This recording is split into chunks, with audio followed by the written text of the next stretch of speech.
ఏమిటి రంగనమామ, ఈ సోడా సూరి సోడాలు 500 కావాలా? అవునరా సూరి, నీ చేతితో పట్టిన నీ సోడాలు 500 కావాలని ఓ పార్టీ ఆర్డర్ ఇచ్చారు.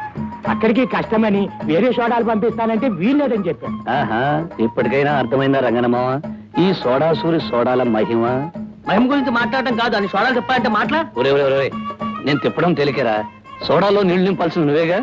అవును సూరి, నువ్వు అతను ఎలా కష్టపడతారో నాకు తెలియదు. సాయంత్రానికల్లా 500 సోడాలు రెడీ కావాలి. ఇదిగో అడ్వాన్స్. ఓకే మావా, అలాగే పద పద.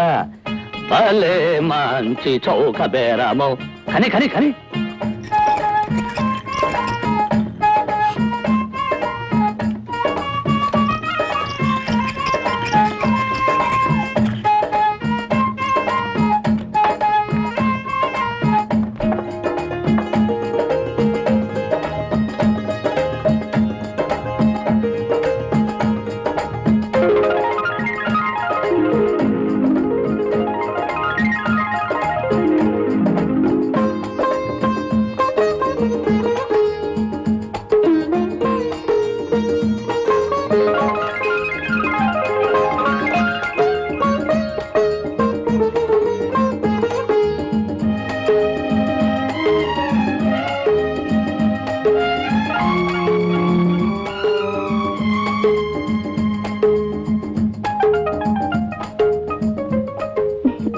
ప్రేమంటే ఒక పిచ్చని అందుకే అన్నారు కాబోలు.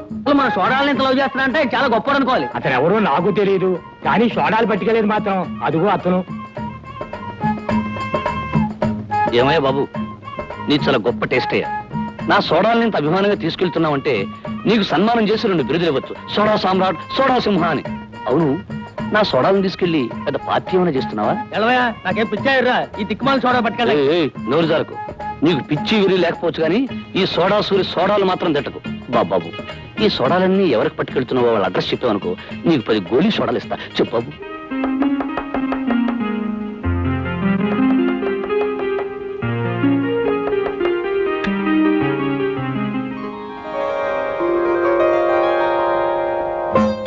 సారీ మిస్, మళ్ళీ వస్తాను. Just minute, coming.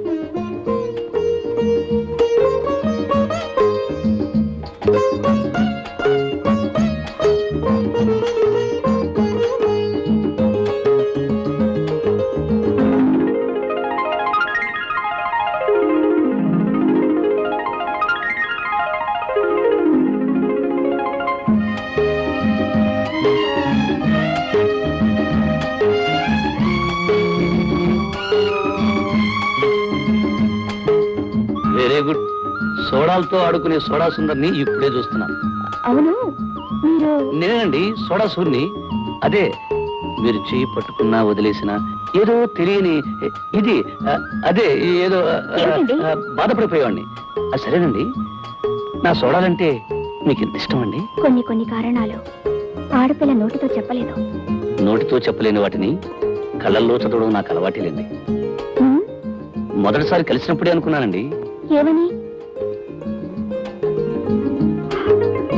జీవితాంతం మనం విడిపోకుండా కలిసి ఉంటామని. ఏమిటే తల్లిపిల్ల, నా బుజ్జి తల్లి, రోజు తిండి తినడం తప్ప గుడ్లు పెట్టి ఆలోచనే లేదన్నమాట. ఇలా అయితే ఎలాగే నా బంగారు తల్లి, ఈ రోజే నా ఫుడ్ తిని రేపటి నుంచి బ్రహ్మాండంగా ఎక్కువ గుడ్లు పెట్టవే. ఏమిట్రా పందెపిల్లడా, ఏమిట్రా డల్లుగా ఉన్నావు? ఈ రోజు బ్రహ్మాండంగా ఫుడ్ తిని రేపు పందెంలో 10 కోడి కొట్టుకొచ్చేసాయి. మంచి కోడి బిర్యానీ చేసుకుని ఉన్నావు. అరే మీరా? ఏమ్మా బాగున్నారా? అమ్మా ఎవరొచ్చారో చూడు. నమస్కారం. ఏమ్మా, కొత్త కాపురం ఎలా ఉంది?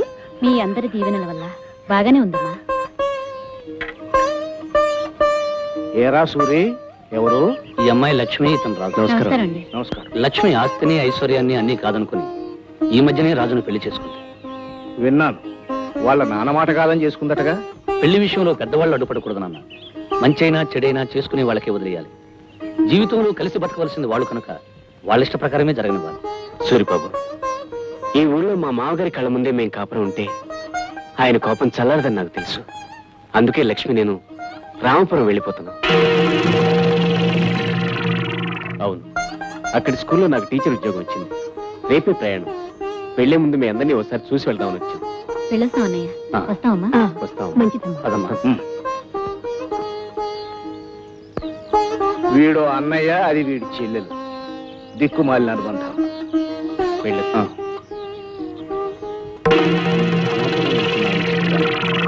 ఎందుకు నన్ను అలా చేశారు? రామాపురానికి నాకు ఏమిటి సంబంధం?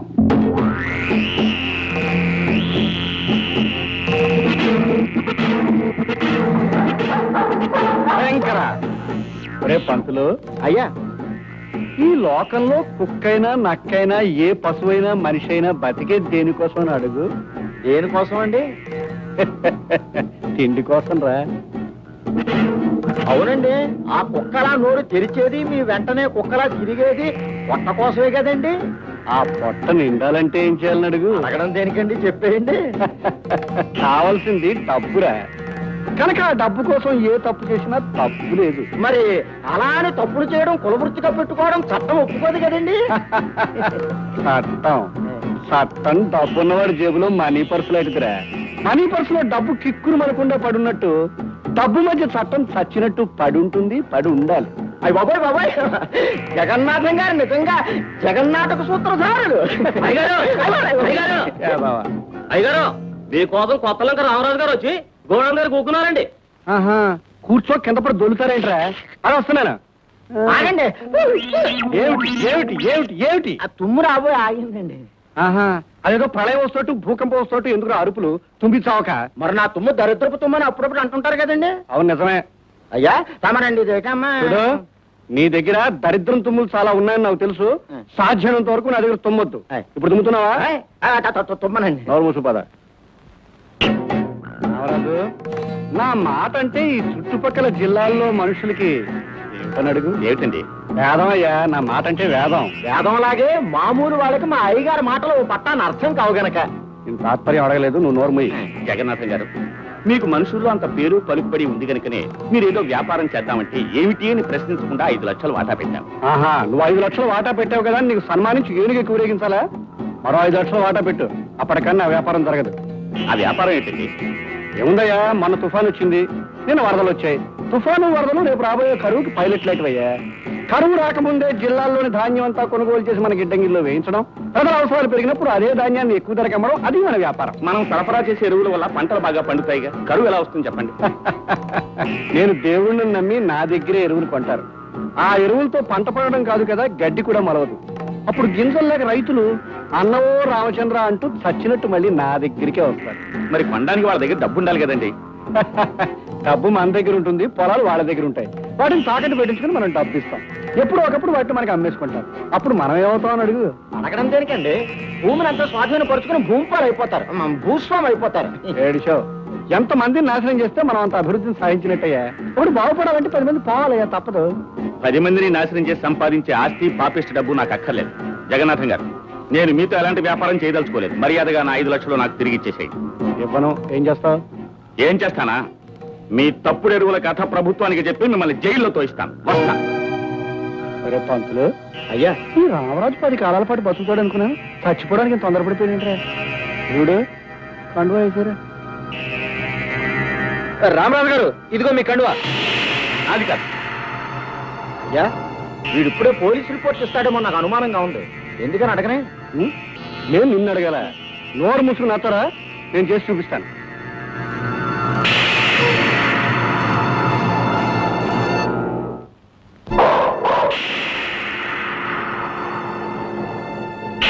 భయంకర, ఒక చరిత్రకు ముగింపు చెప్పిరా.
ఎలా పంతుడు అయ్యా వచ్చే శూన్యమాసం కదా కాదండి వచ్చేది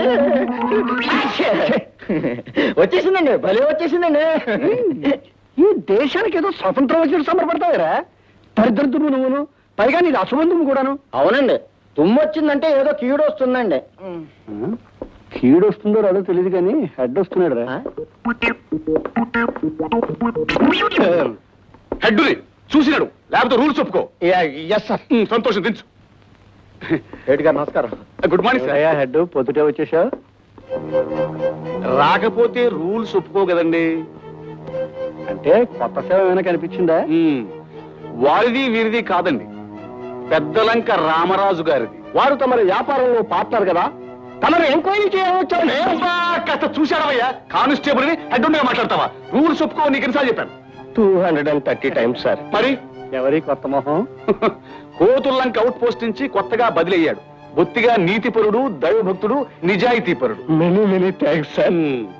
అన్ని కష్టాలే, బదిలీ మీద బదిలీ అయితే ఆశ్చర్యం లేదు. ఇంతకీ శవ పంచాయతీ అయిపోయిందా? అయ్యే ముందు తమన్ని కలుసుకోకపోతే రూల్స్ ఒప్పుకోవని ఇలా వచ్చానండి. నువ్వు వస్తావన్నావు తెలుసయ్యా. ముందు మీ కానిస్టేబుల్ బయట గేట్ వేసిందో లేదో చూసినా మనం. 167 వెళ్ళేసిరా. వెళ్ళి రావడానికి రూల్స్ ఒప్పుకుంటాయండి? ఒప్పుకోకపోతే నేను ఒప్పిస్తాను. వెళ్ళు, గో. Yes sir. అయ్యా, ఈ హెడ్ కానిస్టేబుల్ హనుమంతయ్యకి డ్యూటీ లాఠీ లాంటిది. దొరక్క పెద్ద శవం దొరికింది. మరి శవ పంచాయతీ దగ్గర నుంచి పెద్ద కర్మ వరకు ఏ కష్టాలు రాకుండా కాచుకోవాలంటే కింద శవాన్ని కుసిరినట్టుగా మరీ రేషన్ రేట్ చెప్పకుండా. అబ్బా, శవం కనిపించగానే నువ్వు మరీ పేట అయిపోతావయ్యా. అక్కడికి నువ్వు ఈ స్టేషన్కి వచ్చినప్పటి నుంచి శవానికి 5,000 చొప్పున పెంచుతూ ఇప్పటికి 25,000 చేశాను. ఏమిటి ఇంకా చాలదా? అబ్బా గిట్టదండి. ఎన్ని రూల్స్ దాటేస్తే ఒక్క శవం సమాధి అవుతుందో మీరు కాస్త ఆలోచించాలి. మరీ సెలక్కాయల ధరణ పీకులాట ఎందుకండి? అయ్యగారు తమకు నెలకో శవాన్ని ఏర్పాటు చేస్తారు. తమ సంవత్సరానికి కాంట్రాక్ట్ రేట్ చెప్పండి.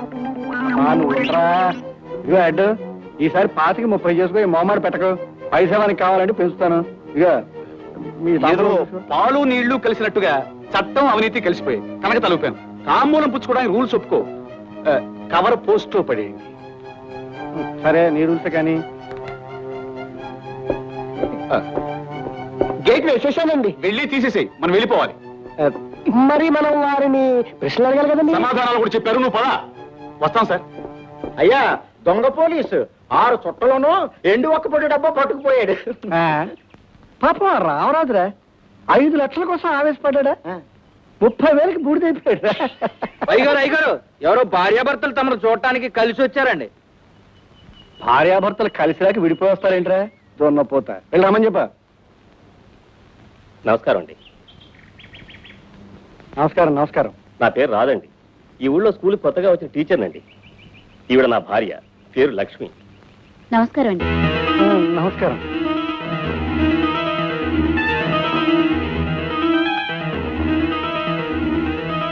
అయ్యా, కొత్తగా పెళ్లి అయినట్టుంది. చూస్తేనే తెలుస్తుందయ్యా. ఎలాగని అడుగు. అడగడం దేనికండి? అమ్మాయి నలగని బంతి పువ్వులాగా ఉంది. మాకీ మధ్య పెళ్ళైంది. ఈ ఊరికి పెద్ద దిక్కు తమరని విన్నాం. ఒకసారి దర్శించుకుని వెళదామని వచ్చాం. మంచిదయ్యా. నీకు మీ ఆవిడికి ఎప్పుడు ఏ కష్టం వచ్చినా నా దగ్గర రండి, నేను చూసుకుంటాను. అవునండి, మా అయ్యగారు చూపు పడిందంటే మీ పంట పండినట్టే. మీరు ఏ దిగులు లేకుండా వెళ్ళరండి. వస్తామండి.